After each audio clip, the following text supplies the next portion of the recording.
Welcome to Telugu popular TV. ఇప్పుడు మనతోటి geo political analyst Suresh కొచ్చటిల్ గారు ఉన్నారు. నమస్కారం. సురేష్ గారు, ఇప్పుడు భారత్ స్ట్రాటజిక్ మ్యాప్ లో ఒక కీలక నిర్ణయం మనకి వెలువడింది. అది ఏంటంటే నికోబార్ మెగా ప్రాజెక్ట్ కి national green tribunal NGT green signal ఇచ్చింది. అంటే ఇది 80,000 కోట్ల రూపాయల ప్రాజెక్టు. అయితే ఇండో పసిఫిక్ లో మన దేశం స్థానం చాలా సేఫ్ అవుతుంది అనేది ఒకటి. రెండోది, చైనాకి ఇది మాస్టర్ స్ట్రోక్ అనేది ఒక గేమ్ చేంజర్ అవుతుంది మనకి చైనా విషయంలో అనేది. అసలు దీనివల్ల ఎందుకు అంత ఉపయోగపడుతుంది, ఇది ఎందుకు అంత గేమ్ చేంజర్ లాగా ఉపయోగపడే అవకాశం కనిపిస్తుంది? పవన్ గారు, ఇప్పుడు లోకంలో అన్నిటికంటే ఇంపార్టెంట్ షిప్పింగ్ రూట్స్ అంటారు. షిప్పింగ్ రూట్స్ అంటే మనం గల్ఫ్ నుంచి ఆయిల్ తీసుకొచ్చే, రెడ్ సీ నుంచి వచ్చిన ఆయిల్స్, గల్ఫ్ రీజన్ నుంచి ఉన్న ట్రేడ్, ఇదన్నీ వచ్చేది ఇండియన్ ఓషన్ వైపు నుంచి వెళ్తూ మలక్కా స్ట్రైట్స్ నుంచి సింగపూర్ వైపు వెళ్ళి అక్కడి నుంచి ఆస్ట్రేలియా వైపు వెళ్ళిపోతుంది. ఇది చాలా క్రూషియల్ నెట్వర్క్. లోకంలో 60% ఆయిల్ ఫ్లో చేస్తుంది ఈ రూట్ నుంచి. 60% ఆలోచించండి. రోజుకి I think about $20 or $30 billion worth of barrels oil ఈ రూట్లో ఫ్లో అవుతుంది. ఇది ఎక్కడైనా డిస్టర్బ్ అయింది అనుకుంటారు. మన లిబియా నుంచి, సోమాలియా నుంచి కొంతమంది పైరేట్స్ వచ్చి, ఈవెన్ యమన్ నుంచి కూడా వచ్చి షిప్స్ మీద ఆక్రమణ చేసి పట్టుకున్నారు, కొన్ని ధ్వంసం చేశారు. అప్పుడు మొత్తం షిప్పింగ్ అంతా ఆగిపోయింది. ఆయిల్ ప్రైస్ పెరిగింది ఇమీడియట్గా. రెగ్యులర్ జరుగుతూనే ఉంటాయి. కానీ ఇండియన్ ఓషన్లో US navy, Indian navy, British navy ముగ్గురు పెట్రోలింగ్ చేస్తున్నారు. ఎందుకంటే యుఎస్ కి బ్రిటిష్ కి డిగో గార్సియా అని చెప్పి ఒక ఐలాండ్ ఉంది మాల్డీవ్స్ దగ్గర, మారిషస్ మాల్డీవ్స్. అక్కడ వాళ్ళు చూసుకుంటారు, అక్కడ నుంచి వాళ్ళు బేస్ ఉంది. బట్ మనం రెగ్యులర్గా పెట్రోల్ చేస్తున్నాం ఇప్పుడు వెస్ట్ ఏషియా నుంచి, అంటే గల్ఫ్ నుంచి టిల్ ఇండోనేషియా దాకా మనం పెట్రోలింగ్ చేస్తున్నాం. ఇక్కడ 2-3 రీజన్స్ ఉన్నాయి ఈ ప్రాజెక్ట్ ఎంత క్రూషియల్ ఎందుకనేది. గ్రేట్ నికోబార్ ప్రాజెక్ట్ అనేది మనకి ఎప్పుడు తెలుసు, అండమాన్ నికోబార్ మన మెయిన్ ల్యాండ్ నుంచి ఒక ఆల్మోస్ట్ 1200 కిలోమీటర్ దూరంలో ఉంది. In fact it is closer to Thailand and Myanmar మనకన్నా. Nautical miles. So that's how far it is for us and how close it is for them. ఆలోచించండి, ఇది చాలా క్రూషియల్ మనకి. ఇట్లాంటి పొజిషన్లో ఈ గ్రేట్ నికోబార్ ప్రాజెక్ట్ని చాలా సంవత్సరాల ముందు ప్లాన్ చేసింది. ఇప్పుడు మన రఫేల్ గురించి మాట్లాడుతున్నాం, ఇది కూడా చాలా సంవత్సరాల నుంచి అట్లనే పడి ఉండే, ఏం డిసిషన్ తీసుకోకుండా. ఆ టైంలో మనం అక్కడ చిన్న ట్రై సర్వీస్ కమాండ్ అని పెట్టుకున్నాం. అక్కడ అంటే ఆర్మీ, ఎయిర్ ఫోర్స్, నేవీ కలిసి ఒక సింగిల్ కమాండ్ కింద పనిచేయడానికి అండమాన్స్ లో పెట్టుకున్నాం. ఒకటి మనం గుర్తు పెట్టుకోవాల్సింది, అండమాన్స్ చాలా ఫ్రెజైల్ గా ఉన్న ప్లేస్. మనం అక్కడ పెద్ద ప్రాజెక్టులు పెట్టలేము. కానీ ఇక్కడ కొన్ని ఐలాండ్స్ లో చేయొచ్చు. గ్రేట్ నికోబార్ లో, అండమాన్ అండ్ నికోబార్, ఈ నికోబార్ లో వస్తుంది. ఇది చాలా క్రూషియల్. ఎందుకంటే ఒకటి, ఇది ఒక ట్రాన్స్షిప్మెంట్ పోర్ట్ కాబోతుంది. ట్రాన్స్షిప్మెంట్ మనం అర్థం చేసుకోవాలి. ఆల్రెడీ మనకు విలినియం అని చెప్పి కేరళలో ఒకటి ఉంది. డీప్ పోర్ట్ ఉండాలి. పెద్ద షిప్స్ వస్తుంది, కంటైనర్ తీసుకెళ్తుంది. ఒక దాంట్లో 500, 1000, 1200, 2000, 3000 కంటైనర్స్ ఉంటుంది. ఈ కంటైనర్స్ అంతా ఇప్పుడు దాకా విలినియం వచ్చేదాకా ఈ కంటైనర్స్ కొలంబోకి వెళ్తుండే, లేకుంటే సింగపూర్కి వెళ్తుండే, లేకుంటే మలేషియాలో క్లాంగ్ అని చెప్పి పోర్ట్, అక్కడ వెళ్ళి మనకు కావాల్సిన కంటైనర్ మళ్ళీ ఇక్కడ తెచ్చుకోవాల్సి వస్తుంది. మనం ఆలోచించండి ఎంత ఖర్చు ఎక్కువ అని. సో మనం సెటప్ చేసినప్పుడు దాని వ్యతిరేకంగా న్యాచురల్లీ చాలా మందికి ప్రాబ్లం ఉండొచ్చు. ఆల్రెడీ విలినియం స్టార్ట్ చేసినప్పుడు చాలా పెద్ద ప్రొటెస్ట్ వచ్చింది దాని వ్యతిరేకంగా. అక్కడ ఉన్న లాటిన్ చర్చ్ వాళ్ళు ఆ ప్రాజెక్ట్ ఆపడానికి చాలా ట్రై చేశారు.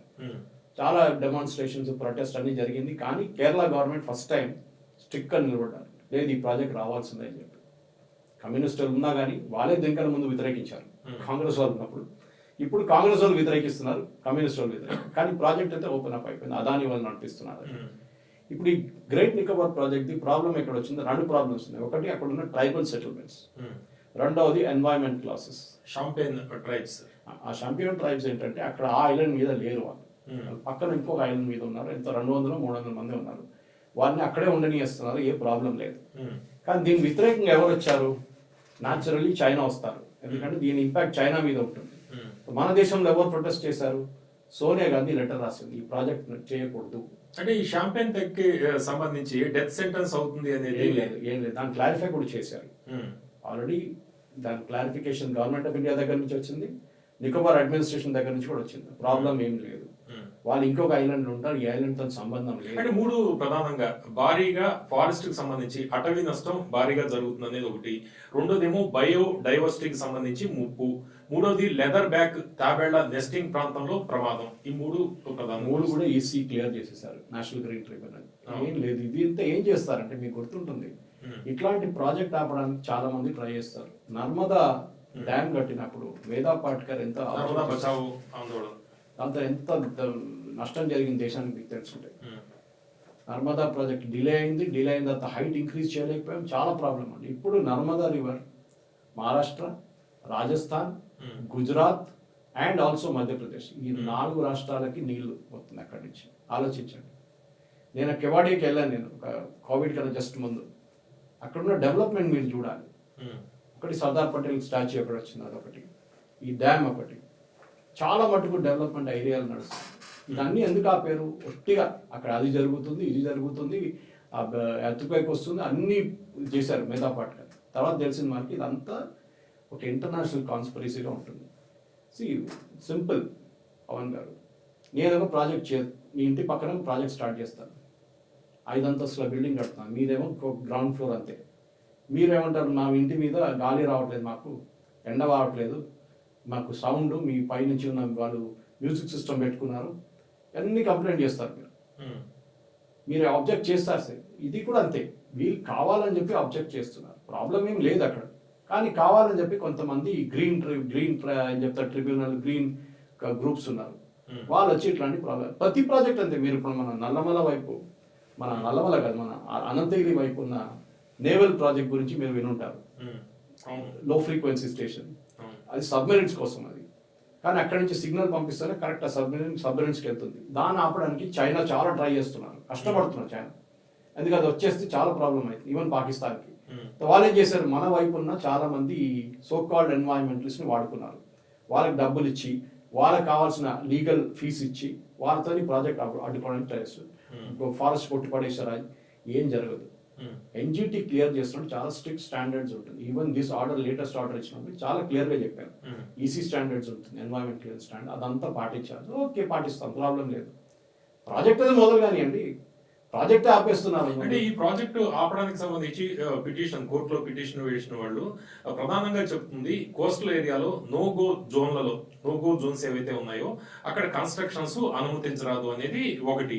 రెండోది ఏంటంటే కొన్ని నివేదికలు, రిపోర్ట్స్ సీక్రెట్ గా ఉంచారు అనేది పిటిషన్. సీక్రెట్ గా ఉంచుతారు.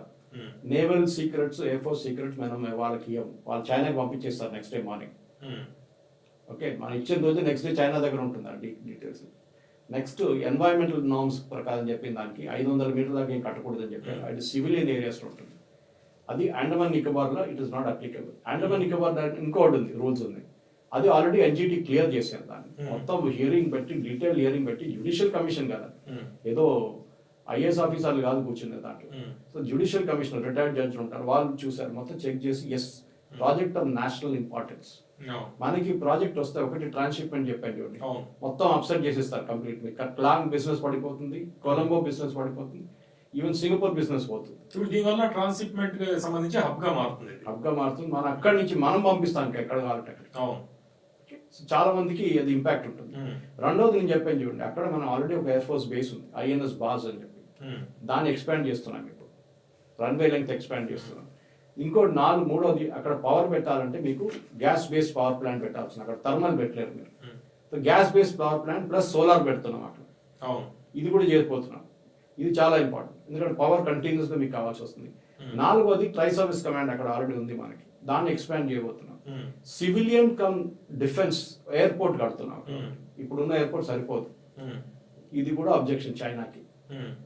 అక్కడ అర్థం చేసుకోవాలి, ఈ అండమాన్ నికోబార్ ఐలాండ్స్ అనేది it starts from bottom Indira point నుంచి పై దాకా వెళ్తుంది. అది ఆల్మోస్ట్ నియర్ మయన్మార్. ఆ మయన్మార్ దగ్గర ఒక చిన్న ఐలాండ్ ఉంది, కాల్డ్ కోకో ఐలాండ్. ఈ ఐలాండ్ చాలా సంవత్సరాల నుంచి అట్లనే పడుతుంది, ఎవరు యూజ్ చేయట్లేదు అది, కానీ మయన్మార్ కంట్రోల్లో ఉంది, ఆర్మీ కంట్రోల్లో ఉంది. అక్కడ వాళ్ళు ఏం చేశారంటే, ఈ కొన్ని సంవత్సరాల ముందు 300 మీటర్లు ఉండే రన్వే, సడన్ గా చెక్ చేసి చూస్తే ఒక సంవత్సరం ముందు అది 3000 అయిపోయింది. 3000 మీటర్ రన్వే అయిపోయింది. ఎట్లా అయిందండి? చూస్తే చైనా వాళ్ళు వచ్చి కూర్చున్నారు అక్కడ. చైనా అక్కడ వాళ్ళ ఎయిర్క్రాఫ్ట్, వాళ్ళ నేవల్ ప్రెసెన్స్ పెట్టుకొని భారతదేశం వైపు నుంచి విశాఖపట్నం నుంచి వెళ్ళే సబ్మెరీన్స్ ని ట్రాక్ చేస్తున్నారు అక్కడ కూర్చొని. ఆలోచించండి వాళ్ళ గేమ్ ప్లాన్. సో న్యాచురల్లీ మనం ఏం కడితే కానీ చైనాకి ప్రాబ్లం వస్తుంది. ఎందుకంటే ఈ మలక్కా స్ట్రేట్స్ వెళ్ళి ఎండ్ అవుతుంది, it is between Indonesia and Malaysia. చాలా నారో స్ట్రేట్స్ కానీ చాలా క్రూషియల్ నేవల్ ప్రెసెన్స్. మనం అక్కడ పెట్టామనుకోండి నేవల్ ప్రెసెన్స్, చాలా మందికి అబ్జెక్షన్ ఉంటుంది. దానికోసం మనం ఫిలిప్పీన్స్ కానీ ఇండోనేషియా కూడా మనం ఆయుధాలు అమ్మాయి, మనం ఫిలిప్పీన్స్కి అమ్మాయి, మన బ్రహ్మోస్ అమ్మాయి మనం. అంత ప్రాబ్లం చైనాకి వస్తుంది, దాన్ని వ్యతిరేకించారు వాళ్ళు బయట వచ్చి. ఇప్పుడు కూడా సౌత్ చైనా సీని చైనా కంట్రోల్ చేయడానికి ట్రై చేస్తున్నారు, విచ్ వీఆర్ నాట్ అగ్రీ. వాళ్ళు కూడా అగ్రీ చేయట్లేదు లోకల్స్ కూడా. సో చైనాకి ఏం కావాలంటే వాళ్ళ డామినెన్స్ కంప్లీట్ ఇండియన్ ఓషన్ మొత్తం మేమే కంట్రోల్ చేసుకుంటాం అని చెప్తున్నారు. మనం దాన్ని అంగీకరించట్లేదు. ఇండో పసిఫిక్ ప్లాన్ లో ఇది ఒక స్టెప్ గా భావించాలి మనం. మన పెసిఫిక్ దాకా వెళ్దాం మనం. For us our neighbourhood is our important. Indian Ocean area అంతే. ఎంటైర్ ఇండియన్ ఓషన్ మీరు వెస్ట్ ఏషియా నుంచి వచ్చి అరేబియన్ సీ నుంచి వచ్చి ఇక్కడికి వస్తున్న ఇండియన్ ఓషన్ నుంచి మలక్కా స్ట్రేట్ దాకా వెళ్ళిపోతే మనకు ప్రాబ్లం లేదు. Once cross Malacca Strait South China Sea అక్కడ కొట్టుకుంటారో సస్తారో మనకు సంబంధం లేదు. Our area should be safe. అంటే ఇక్కడ ఎయిర్పోర్ట్ కి సంబంధించి సివిల్ మిలిటరీ ఎయిర్ ఫోర్స్ ఉంటుంది. ఇది ఒక ఫార్వర్డ్ స్టెప్ అయితే డెఫినెట్ గా ఇప్పుడు ఆల్రెడీ ఉంది. బాగ్డోగరా తీసుకోండి మీరు. బాగ్డోగరా ఇస్ సివిల్. మొన్న దాకా విశాఖపట్నం ఎయిర్పోర్ట్ సివిల్ నేవల్ ఉంటాయి ఎయిర్పోర్ట్. చాలా ఎయిర్పోర్ట్స్ ఉన్నాయి. ఈవెన్ గోవా ఎయిర్పోర్ట్ ఉండే డబుల్ వాస్ లైక్. ఇప్పుడు కొత్త ఇంకోటి కట్టారు అక్కడ సివిలియన్ ఓన్లీ అని చెప్పేసి. సో చాలా మటుకు డ్యూయల్ ఎయిర్ ఫోర్స్ బిఎస్ ఉంటుంది, డ్యూయల్ యూస్ ఉంటుంది. సివిలియన్ పనికి వస్తుంది అండ్ ఆల్సో ఎయిర్ ఫోర్స్ పనికి వస్తుంది. ఎందుకంటే ఎయిర్ ఫోర్స్ ఒక్కరే యూజ్ చేయరు కదా. మన బేగంపేట ఎయిర్పోర్ట్ ఏముండే ముందు it is dual air force, అంటే ఎయిర్ ఫోర్స్ వాళ్ళు వాడుకుంటారు బేగంపేట ఎయిర్ ఫోర్స్ స్టేషన్. మనం కూడా వాడుకున్నాం సివిలియన్ కూడా, ఎయిర్పోర్ట్ అథారిటీ ఆఫ్ ఇండియా. ఇప్పుడు అక్కడ నుంచి నార్మల్ ఫ్లైట్స్ పోయినాయి, కానీ ఇప్పుడు కూడా చిన్న చిన్న ఎయిర్క్రాఫ్ట్ ల్యాండ్ అవుతుంది, బిజినెస్ జెట్స్ అని. అది కాకుండా బేగంపేట ఎయిర్ ఫోర్స్ స్టేషన్ వాళ్ళ ఫ్లైట్స్ ఉంది, వాళ్ళు రెగ్యులర్ గా ట్రాన్స్పోర్ట్ ఎయిర్క్రాఫ్ట్ యూజ్ చేసుకుంటారు. అది కాకుండా ట్రైనింగ్ వాడుకుంటున్నారు. Rajiv Gandhi academy, flying academy ఉంది అక్కడ, వాళ్ళు వాడుకుంటున్నారు. సో డ్యూయల్ యూస్ కి ఎప్పుడు పనికి వస్తుంది, ఎందుకంటే ఎయిర్ ఫోర్స్ ఎప్పుడు 24/7 వాడరు, వాళ్ళు కావాల్సిన వాడుకుంటారు. గోవా కూడా అంతే, మీరు చూస్తారు. గోవా చూస్తారు, పూణే చూడండి, Lohegaon air same it's dual air force civilian ఇద్దరు వాడుకుంటారు. ఇది కూడా అంతే.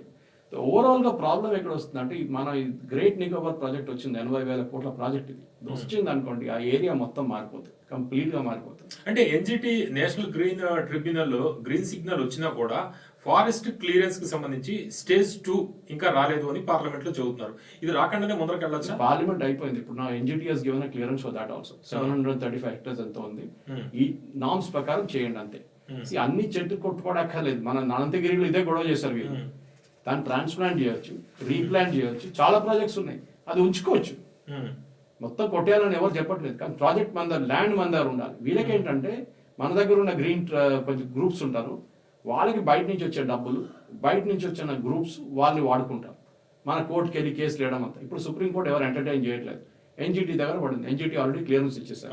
Government of India already work మొదలు పెట్టేశారు. ఐఎన్ఎస్ బాస్ అక్కడ ఉంది, we already have tri service command అక్కడ. అదేం జరిగిందంటే మన ఇది భూకంపం వచ్చినప్పుడు, సునామీ వచ్చినప్పుడు చాలా మటుకు డిస్ట్రక్షన్ జరిగింది అక్కడ. దాన్ని మళ్ళీ రీకన్స్ట్రక్ట్ చేయడానికి ట్రై చేసినప్పుడు గవర్నమెంట్ ఆఫ్ ఇండియాకి ఐడియా వచ్చింది, మనం ఇట్లా కూడా చేయొచ్చు. Let us build a great Nicobar project. Transshipment, ఎందుకంటే అక్కడ పెద్ద పెద్ద షిప్స్ రావచ్చు, ప్రాబ్లం లేదు, డ్రెడ్జింగ్ చేయక్కర్లేదు. మన విశాఖపట్నం తర్వాత ఎందుకు రావట్లేదు అక్కడ పెద్ద షిప్స్, ఇట్లాంటి పెద్ద కంటైనర్ షిప్ ఎందుకు రావట్లేదు అంటే డ్రెడ్జింగ్ చేయాల్సి వస్తుంది కంటిన్యూస్ గా. ఇసుక వస్తూనే ఉంటుంది, సో మీకు చాలా ఎక్స్పెన్సివ్ ప్రాసెస్ అది. దాన్ని వెళ్ళి తాకింది అనుకోండి ఈ షిప్, మళ్ళీ అక్కడే ఆగిపోతుంది అది. దాన్ని బయట గుంజడానికి ఇంకా పెద్ద ప్రాబ్లం అయిపోతుంది. సో ఇట్లాంటి natural ports, Vizhinjam is one such port. ఇప్పుడు మనకి గ్రేట్ నికోబార్ ప్రాజెక్ట్, ఇక్కడ పెద్ద పెద్ద షిప్స్ వచ్చి వాళ్ళ కంటైనర్ తిప్పేసి వాళ్ళు వెళ్ళిపోతారు. మనకు కావాల్సింది మన మెయిన్ ల్యాండ్ కి తెచ్చుకోవాల్సి. అంటే ఈ ప్రాజెక్ట్ వల్ల ఇండియన్ ఓషన్ లో పవర్ బ్యాలెన్స్ మారుతుంది, డెఫినెట్ గా మారుతుంది, దాంట్లో డౌటే లేదు.